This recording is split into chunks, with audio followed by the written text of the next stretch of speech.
Solve this problem, and school will heal itself. Children know that schooling is not fair, not honest, not driven by integrity. They know they are devalued in classes and grades, that the institution is indifferent to them as individuals. The rhetoric of caring contradicts what school procedure and content say, that many children have no tolerable future, and most have a sharply proscribed one. The problem is structural. School has been built to serve a society of associations, corporations, institutions, and agencies. Kids know this instinctively. How should they feel about it? How should we?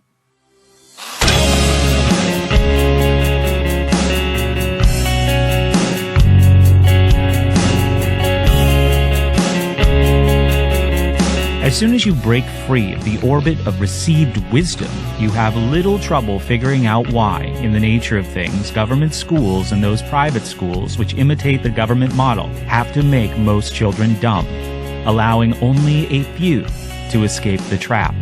The problem stems from the structure of our economy and social organization. When you start with such pyramid-shaped givens and then ask yourself what kind of schooling they would require to maintain themselves, any mystery dissipates. These things are inhuman conspiracies, all right, but not conspiracies of people against people, although circumstances have made them appear so. School is a conflict pitting the needs of social machinery against the needs of the human spirit. It is a war of mechanism against flesh and blood, self-maintaining social mechanisms that only require human architects to get launched. I'll bring this down to earth. Try to see that an intricately subordinated industrial commercial system has only limited use for hundreds of millions of self-reliant, resourceful readers and critical thinkers. In an egalitarian, entrepreneurially based economy of confederated families, any number of self-reliant people can be accommodated usefully, but not in a concentrated command-type economy like our own. Where on earth would they fit? Before you can reach a point of effectiveness in defending your own children or your principles against the assault of blind social machinery, you have to stop conspiring against yourself by attempting to negotiate with a set of abstract principles and rules which by its nature cannot respond. Under all its disguises, that is what institutional schooling is, an abstraction which has escaped its handlers. Nobody can reform it. The schools we have are already the schools the system needs. The only way they could be much improved is to have kids eat, sleep, live, and die there. Schools got the way they were at the start of the 20th century as part of a vast, intensely engineered social revolution in which all major institutions were overhauled to bring work together in harmonious managerial efficiency. Ours was to be an improvement on the British system, subject to a rational framework of science, law, instruction, and mathematically derived merit. When J.P. Morgan reorganized the American marketplace into a world of cooperating trusts at the end of the 19th century, he created a business and financial subsystem to interlink with the subsystem of government, the subsystem of schooling, and other subsystems to regulate every other aspect of national life. None of this was conspiratorial. Each increment was rationally defensible.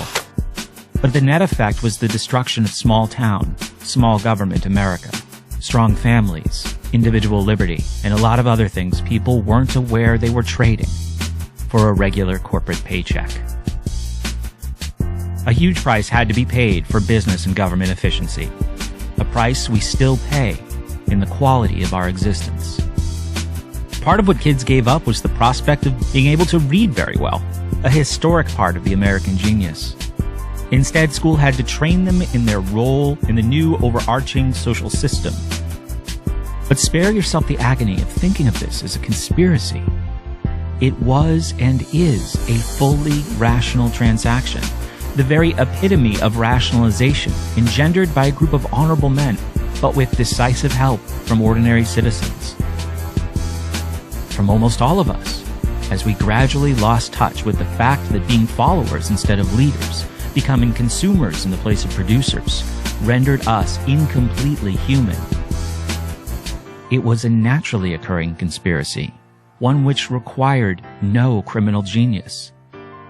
The real conspirators were ourselves. When we sold our liberty for the promise of automatic security, we became like children in a conspiracy against growing up.